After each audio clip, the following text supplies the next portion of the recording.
Hi viewers, welcome to our channel. ప్రస్తుతం మనతో పాటు సీనియర్ జర్నలిస్ట్ దాము బాలా సార్ ఉన్నారు. వారితో మాట్లాడదాం.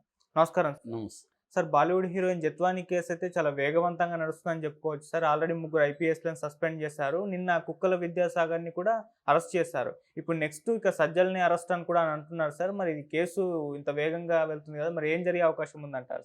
జత్వాని కేసులో అనేక పరిణామాలు జరుగుతున్నాయి. ఆల్రెడీ ముగ్గురు ఐపీఎస్ ఆఫీసర్లు ఏఎస్ఆర్ ఆంజనేయులు, తర్వాత కాంతిరాణ టాటా, విశాల్ గున్ని, వీళ్ళ ముగ్గురు. ఏఎస్ఆర్ ఆంజనేయులేమో ఇంతకుముందు ఎస్ఐబి చీఫ్, డీజీగా ఉన్నాడు, అంటే స్పెషల్ బ్రాంచ్, ఇంటెలిజెన్స్ బ్రాంచ్. తర్వాత క్రాంతిరాణ టాటా సిపి విజయవాడ కమిషనర్. దాని తర్వాత విశాల్ గున్ని గతంలో డిఎస్పీగా ఉన్నాడు, ఇప్పుడు డిఐజీ ర్యాంక్ వచ్చాడు. సో వీళ్ళ ముగ్గురిని సస్పెండ్ చేశారు. వీళ్ళ ముగ్గురు మీద ఆరోపణలు ఏంటంటే, వీళ్ళ ముగ్గురు ఒక ఈ కాదంబరి జత్వాని అనే ముంబై బేస్డ్ హీరోయిన్ మీద వీళ్ళు ఇచ్చిన కంప్లైంట్లో ఉన్న నిజానిజాలని పరిశీలించకుండా వీళ్ళు ఎఫ్ఐఆర్ ముందే ముంబైకి వెళ్ళిపోయి అక్కడ ఆమెని అక్రమంగా అరెస్ట్ చేసి తీసుకొచ్చి ఆమెను బాగా టార్చర్ చేసి దాని తర్వాత కోర్టు పెట్టారు. 42 రోజులు ఆమె జైల్లో జ్యుడిషియల్ కస్టడీలో ఉన్నింది. సో వీళ్ళు ఏవి కూడా రూల్స్ కానీ రెగ్యులేషన్స్ అని ఏవి ఫాలో కాలేదు అనేది ఆరోపణలు. దాంతో వాళ్ళ ముగ్గురిని సస్పెండ్ చేశారు. వాళ్ళు ఇప్పుడు క్యాట్కి, సెంట్రల్ అడ్మినిస్ట్రేటివ్ ట్రిబ్యునల్కి వాళ్ళు అప్పీల్ చేసుకునే అవకాశం ఉంది. అదేమవుతుందో చూడొచ్చు. ఇక ఇబ్రహీంపట్నంలో ఈ కేసు నమోదైంది కాబట్టి ఇబ్రహీంపట్నం సిఐఎస్ఐలను కూడా సస్పెండ్ చేశారు. ఓకే. మొత్తంగా 5-6 మందిని సస్పెండ్ చేశారు. దీని మీద ఆల్రెడీ చంద్రబాబు స్రవంతి రాయ్ అనే ఆమె ఏసీపీతో విచారణ జరిపించాడు. ఆ విచారణ నివేదిక ద్వారకా తిరుమల డీజీపీ ఆయన దగ్గరికి వెళ్ళింది. ఆయన దాన్ని బేస్ చేసుకొని చంద్రబాబుకు ఒక డీటెయిల్ రిపోర్ట్ ఇచ్చాడు. ఆ రిపోర్ట్ని బేస్ చేసుకొని ముగ్గురు ఐపీఎస్ ఆఫీసర్ని సస్పెండ్ చేశాడు చంద్రబాబు. సో నెక్స్ట్ స్టెప్ ఏంటి? ఈ ఐపీఎస్ని ప్రేరేపించిన వాళ్ళు ఎవరు అంటే, ఫాల్స్ కేసు పెట్టింది ఎవరు? కుక్కల విద్యాసాగర్. కుక్కల విద్యాసాగర్ గురించి ఆల్రెడీ చెప్పుకున్నాం మనం. ఆయనకి పోర్టు బిజినెస్ల దగ్గర నుంచి అనేక వ్యాపారాలు ఉన్నాయి. ఆ పోర్టు బిజినెస్లోనే కుక్కల విద్యాసాగర్ వీళ్ళ నాన్న, ఈ కాదంబరి జత్వాని వాళ్ళ నాన్న కూడా పరిచయం అని చెప్తున్నారు. నరేంద్ర కుమార్ ఆయన నేవీ ఆఫీసరు. వాళ్ళ అమ్మ ఆశా జత్వాని, ఆమె ఆర్బీఐ మేనేజర్. సో అయితే కుక్కల విద్యాసాగర్ మీడియాతో మాట్లాడితే ఏం చెప్పాడంటే, నాకు ఈ అమ్మాయి ఇక్కడ కామన్ ఫ్రెండ్స్ ద్వారా హైదరాబాద్లో పరిచయం అయింది. అక్కడ నుంచి అప్పుడప్పుడు సెల్ఫీలు దిగేది. ఆ ఫోటోలని తర్వాత ఆమె మార్పింగ్ చేసి నాకు 6 ప్యాక్ బాడీ ఉన్నట్టు అవన్నీ చూపించింది. నాకు లైఫ్లో ఎప్పుడు 6 ప్యాక్ బాడీ లేదని అతను చెప్పాడు. మేబీ అప్పటి నుంచి అతను కొన్ని విషయాలు చెప్పట్లేదు, కానీ మనకు ఆయన చెప్పిన విషయాల నుంచి అర్థం చేసుకోవాలంటే అతనికి ఈఎంఐకి మధ్య అఫైర్ నడిచింది. ఆ క్రమంలో ఈఎంఐ డబ్బులు ఎక్కువ డిమాండ్లు చేయడం, రకరకాల ఆస్తులు, దీంతో అతను అనేక సార్లు డబ్బులు ఈఎంఐకి ఇవ్వాల్సి వచ్చింది, లక్షలు లక్షలు. ఇది బ్లాక్మెయిల్ లాగా మారిపోయింది. దీంతో భార్య కూడా ఇతనికి విడాకులు ఇచ్చేసింది. ఈ బ్లాక్మెయిల్ తట్టుకోలేక తను ఆ అమ్మాయి మీద కేసు పెట్టినట్టుగా అర్థమవుతుంది. తను ఇంతకుముందు వైసీపీలో ఉన్నాడు. వైసీపీ తరపున ఎమ్మెల్యేగా కూడా ఆయన నిలబడి ఓడిపోయాడు. వాళ్ళ నాన్న కూడా కృష్ణా జిల్లా నాగేశ్వరరావు అనుకుంటా ఆయన పేరు, కృష్ణా జిల్లా జడ్పీ చైర్పర్సన్. సో ఆయన ఒత్తిడి మేరకే ఇవన్నీ జరిగాయని ఇదొక వెర్షన్. రెండో వెర్షను అంటే తెలుగుదేశం వాళ్ళు చెప్తున్న వెర్షన్ ఏంటంటే, జేఎస్డబ్ల్యూ కంపెనీ, సజ్జన్ జిందాల్ దాని చైర్మన్, ఆయన 64 ఏళ్ళు. సో ఆయనకి ఈ అమ్మాయికి మధ్య ఏదో వ్యవహారం నడిచింది. ఈ అమ్మాయి ఆయనని బ్లాక్మెయిల్ చేసింది. ఫైనల్గా ఆమె బాంద్రా కుర్లా కాంప్లెక్స్ పోలీస్ స్టేషన్లో కేసు ఆయన మీద పెట్టింది. ఆ కేసులో ఆయన అరెస్ట్ అయ్యే ప్రమాదం ఉంది కాబట్టి ఆయన జగన్ని ఫేవర్ అడిగాడు. జగన్ సజ్జలకు అప్పగించాడు. సజ్జల ఈ కుక్కల విద్యాసాగర్ని పట్టుకున్నాడు. ఆల్రెడీ కుక్కల విద్యాసాగర్కి ఆమె మధ్య వ్యవహారాలు నడిచాయి కాబట్టి ఇతని ద్వారా కేసు పెట్టించి తను సజ్జల ఈ పోలీస్ ఆఫీసర్ని మ్యానిపులేట్ చేసి వీళ్ళ ద్వారా ఆమెను పట్టుకొచ్చి జైలుకి పంపించారు.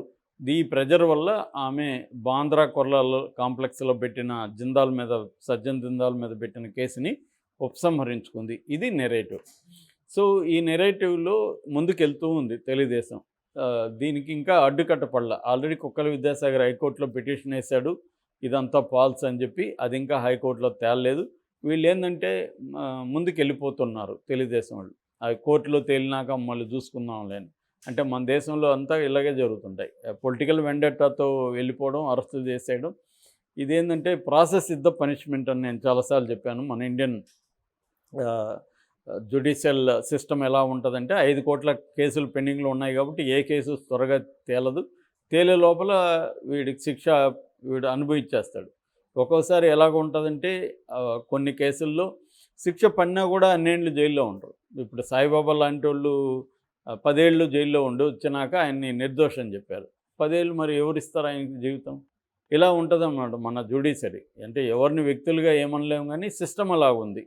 సరిపోయేంత జడ్జిలు, సరిపోయిన కోర్టులు లేవు కాబట్టి 5 కోట్ల కేసులు ఆల్రెడీ పెండింగ్లో ఉన్నాయి, మళ్ళీ పేరుకుపోతూ ఉన్నాయి. సో అందుకని వీళ్ళు ఏం చేస్తారంటే పొలిటికల్ వెండెట్ అనేది ఈజీ అనమాట. త్వరగా తేలవు కాబట్టి కేసులు పెట్టడం, జైళ్ళల్లో పెట్టేయడం అనే కార్యక్రమం అన్ని పొలిటికల్ పార్టీలు కూడా చేస్తున్నాయి ప్రత్యర్థుల మీద. ఇప్పుడు చంద్రబాబు కూడా ఎక్కడెక్కడ సాధ్యమో అన్నిటినీ ఆయన తీస్తున్నాడు. చంద్రబాబు గోల్ ఏంటంటే 2 ఫోల్డ్ బేసిక్గా. ఒకటి రాజకీయ నాయకులు, వైసీపీ రాజకీయ నాయకులను వేధించడం. 2 వైసీపీకి గతంలో సపోర్ట్ చేసిన పోలీస్ అధికారులు కావచ్చు, రెవెన్యూ కావచ్చు, ఐఏఎస్లు కావచ్చు, వాళ్ళని వేధించడం. ఇది చంద్రబాబు చేస్తున్న రివెంజ్ పాలిటిక్స్. ఇందులో భాగంగా ఇప్పుడు కుక్కల విద్యాసాగర్ని అరెస్ట్ చేశారు. నెక్స్ట్ సజ్జల రామకృష్ణారెడ్డికి ఇది చుట్టుకునే అవకాశం ఉందని చెప్తున్నారు. సజ్జల రామకృష్ణారెడ్డి మీద ఆల్రెడీ తెలుగుదేశం ఎప్పటి నుంచో మీడియా మాట్లాడుతుంది. ఇది ప్యాటర్న్ ఎలాగ ఉంటుందంటే ముందు తెలుగుదేశం మీడియా మాట్లాడుతుంది, దాని తర్వాత తెలుగుదేశం నాయకులు రంగంలోకి వచ్చి వాళ్ళు ప్రెస్ మీట్లు, ఆ మీట్లు పెట్టి వాళ్ళు మొదలు పెడతారు. దాని తర్వాత ప్రభుత్వ యంత్రాంగం రంగంలోకి దిగుతుంది, వాళ్ళ మీద కేసులు పెడతారు, వాళ్ళని అరెస్టులు చేస్తారు. ఇది ఒక ప్యాటర్న్గా జరుగుతుంది. ఇది ప్రతి గవర్నమెంట్లో జరిగే ప్యాటర్నే. చంద్రబాబు దీన్ని కొంత ఆర్గనైజ్డ్గా చేస్తాడు. తనకున్న ఎక్స్పీరియన్స్ కావచ్చు, వ్యవస్థల్లో తనకున్న పట్టు కావచ్చు. సో అలాగా ఇప్పుడు కుక్కల విద్యాసాగర్ని జైల్లో పెట్టేశారు. తనకి ఇప్పుడు త్వరగా బెయిల్ వస్తుందో అది చూడాలి. ఇప్పుడు సజ్జలకి ఉచ్చు బిగిస్తుంది. సజ్జలను కూడా ఈ కేసులో జైల్లో పెట్టే అవకాశం ఉంది.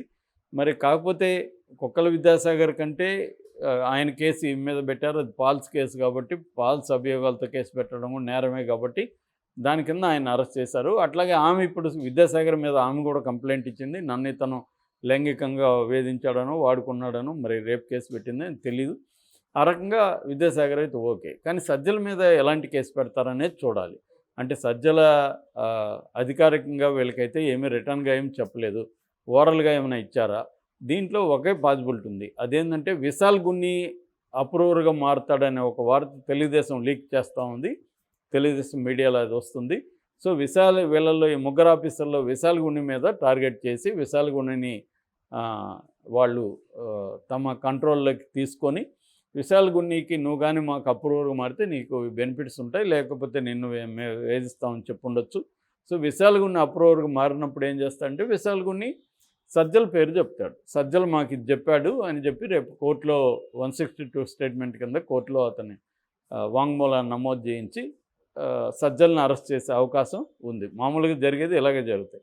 మనకి ఇప్పుడు లిక్కర్ స్కామ్లో కూడా అంతే కదా. కవిత ఇన్వాల్వ్ అయినట్టుగా సిబిఐ కానీ ఈడీ కానీ ఏం ప్రూఫ్స్ చూపించలేదని సుప్రీంకోర్టు అనింది కదా. ఓన్లీ వాంగ్మూలాన్ని బేస్ చేసుకొని మీరు అరెస్ట్ చేస్తున్నారు అని సుప్రీంకోర్టే బెయిల్ విషయంలో కామెంట్ చేసింది. కాబట్టి పొలిటికల్ పార్టీలు అన్నీ కూడా ఇన్వెస్టిగేటివ్ ఏజెన్సీలను ఉపయోగించి చేసేటప్పుడు ఏం చేస్తాయి, ఈ టెక్నిక్ ఫాలో అవుతాయి.